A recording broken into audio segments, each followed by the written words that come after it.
આપણે ધોરણ 8 વિષય છે વિજ્ઞાન, તેનો પાઠ 9, પાઠનું નામ છે ઘર્ષણ. તેની સ્વઅધ્યયન પોથીનું સોલ્યુશન આજે આપણે આ વિડીયોની અંદર જોવાના છીએ. જે મિત્રો અમારી ચેનલમાં નવા છે, જેમણે હજુ સુધી અમારી ચેનલને સબસ્ક્રાઇબ નથી કરી, તે અમારી ચેનલને જરૂર સબસ્ક્રાઇબ કરે, વિડીયો લાઇક કરે, શેર કરે અને બેલ નોટિફિકેશન આઇકોન ઓન કરે, જેથી અમારા દરેક નવા વિડીયોની નોટિફિકેશન તમારા મોબાઈલની સ્ક્રીન પર મળી શકે.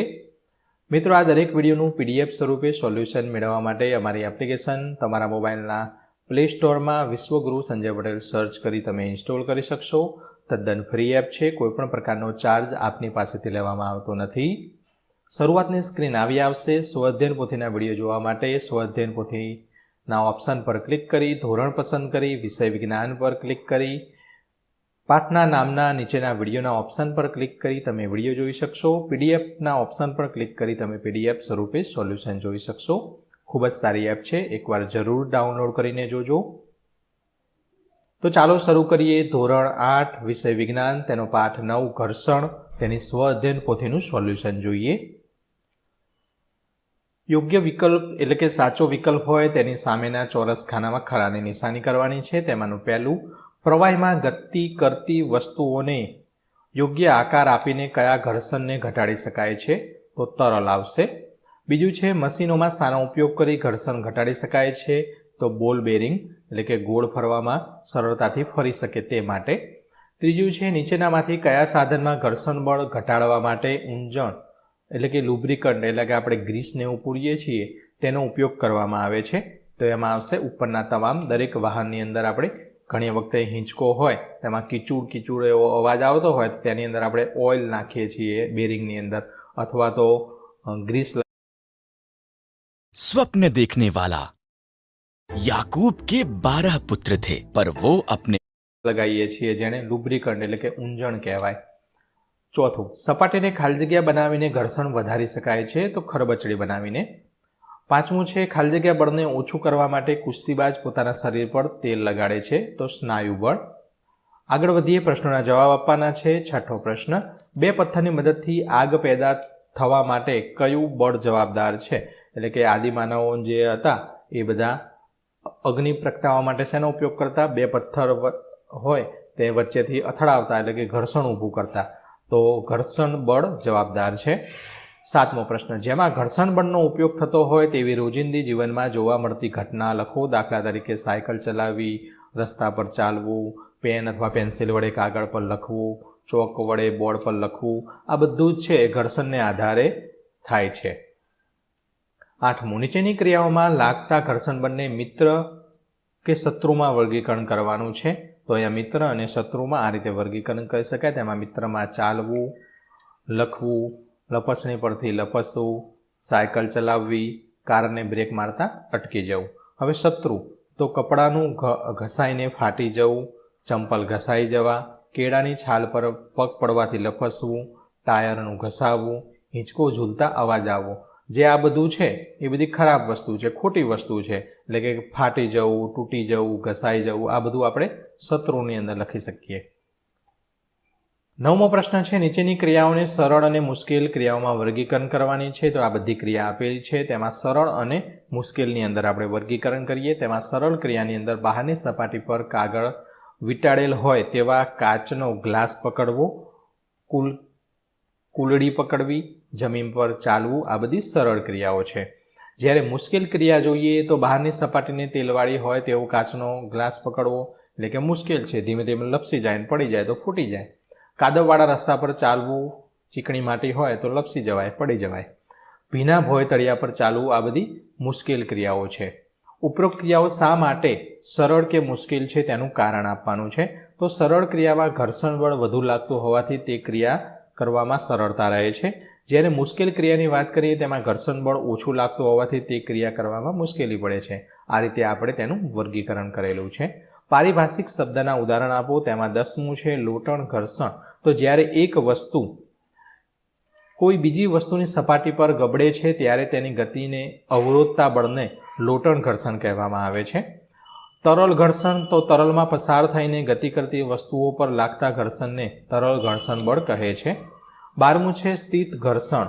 તો કોઈ સપાટી સાથે ભૌતિક સંપર્કમાં રહેલ પદાર્થને સ્થિર સ્થિતિમાંથી ગતિમાં લાવવા માટે જરૂરી બળને સ્થિત ઘર્ષણ કહે છે. આગળ વધીએ, સરકતું ઘર્ષણ. તો જ્યારે એક વસ્તુ બીજી વસ્તુ પર સરકતી હોય ત્યારે તેના પર લાગતા બળને સરકતું ઘર્ષણ બળ કહે છે.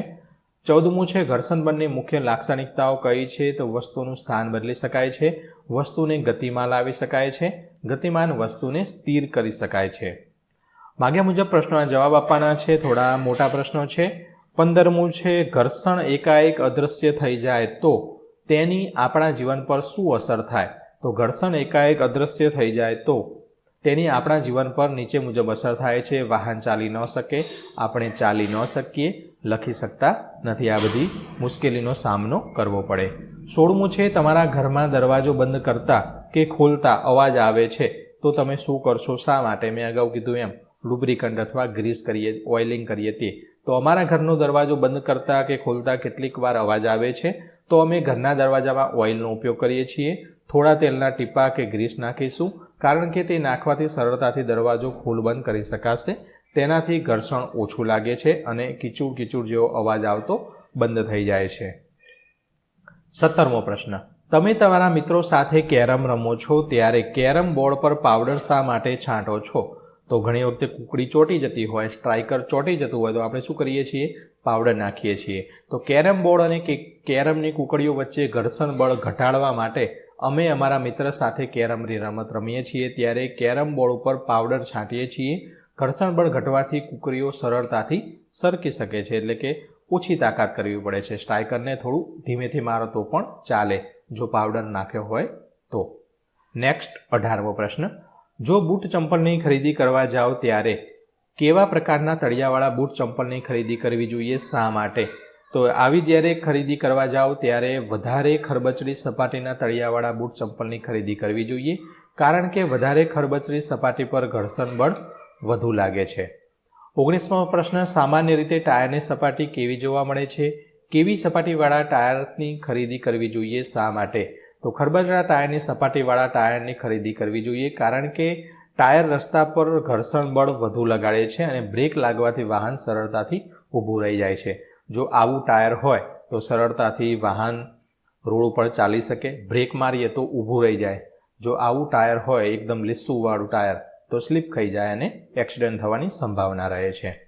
20મો પ્રશ્ન, તમે મુસાફરી માટે ચિત્રમાં દર્શાવેલ પૈકી કયા પ્રકારની સુટકેસ વાપરશો? શા માટે? તો મુસાફરી કરવા માટે ટાયરવાળા સુટકેસની પસંદગી વધારે કરવી જોઈએ, કારણ કે સહેલાઈથી એક જગ્યાએથી બીજી જગ્યાએ લઈ જઈ શકાય છે. તેમાં ઓછા બળની જરૂર પડે છે. ધારો કે આ બેગ લીધી હોય, તેમાં વજન વધારે હોય તો આ શું કરવું પડે? નીચે ટાયર નથી તો આ શું કરવું પડે? અહીંયા હેન્ડલથી ઉચકીને જ આપણે લઈ જવી પડે. જ્યારે આ બેગ છે તેમાં નીચે ટાયર છે, વ્હીલ છે, તો અહીંયાથી ખાલી પકડવાનું ને આ જમીન પર સરકતા હોય તે રીતે આવે. ગમે એટલું વજન હોય તો વજન લાગે નહીં. 21મો પ્રશ્ન, કઈ પરિસ્થિતિમાં ઓછા બળની જરૂર પડે? શા માટે?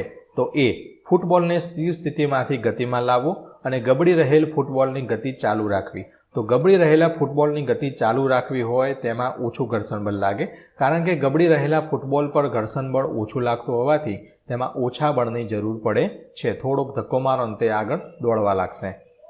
22મું, કબડ્ડી હરીફાઈમાં તમે ભાગ લીધો છે. આ દરમિયાન તમે તમારા હાથ પર સમયાંતરે માટી શા માટે ઘસો છો?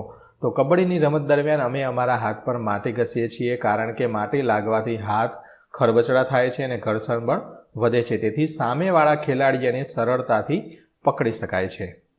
23મું, પરમ, સરકતું ઘર્ષણ, સ્થિર ઘર્ષણ અને લોટન ઘર્ષણ.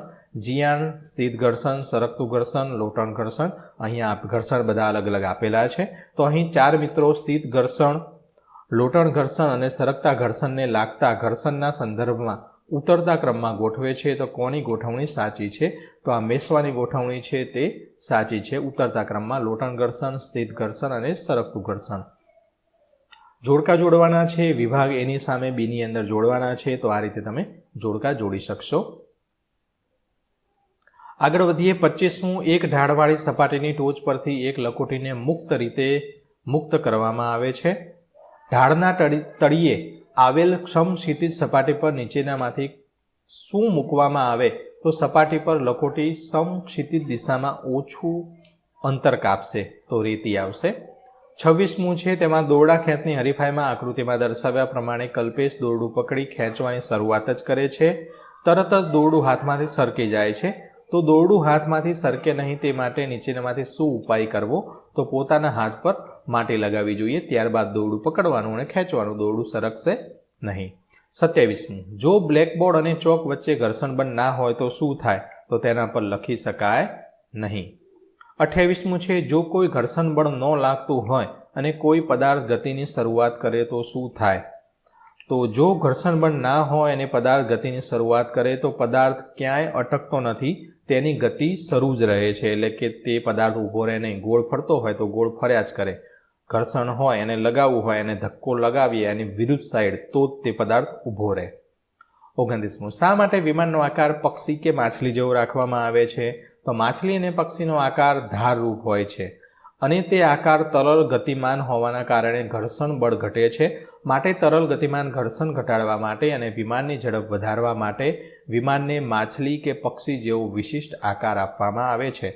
એટલે કે આ રીતનો આપણો આકાર હોય તો અહીંયાથી કોઈ પણ પવન આવે તો શું થશે? અહીંયા પવન અથડાય અને સીધો બહાર જ નીકળી જશે. અહીંયાથી પવન અથડાઈને આમ જતો રહેશે. એટલા માટે આવો આકાર, વિમાનનો આવો આકાર હોય છે, માછલીનો પણ આવો આકાર હોય છે. કુદરતે જ આપણને આ રીતે તેનું સર્જન કરેલું છે, જેથી પાણીમાં તરે તો સરળતાથી તે પાણીનો પ્રવાહ છે તેને કાપી શકે. તો તે જ રીતે આના માછલીના અને પક્ષીના આકાર ઉપરથી જ વિમાન બનાવવામાં આવેલું છે. તો બાળમિત્રો, અહીં આપણો આ ધોરણ 8 વિજ્ઞાનનો પાઠ 9 ઘર્ષણ, તે સરસ મજાનો પાઠ છે. ઘણું બધું જાણવા મળે છે. આપણે બોલ પેનથી કાગળ ઉપર લખીએ છીએ તે પણ ઘર્ષણને જ આધારી છે. કોઈ પણ વસ્તુ અથવા કોઈ પણ ક્રિયા કરીએ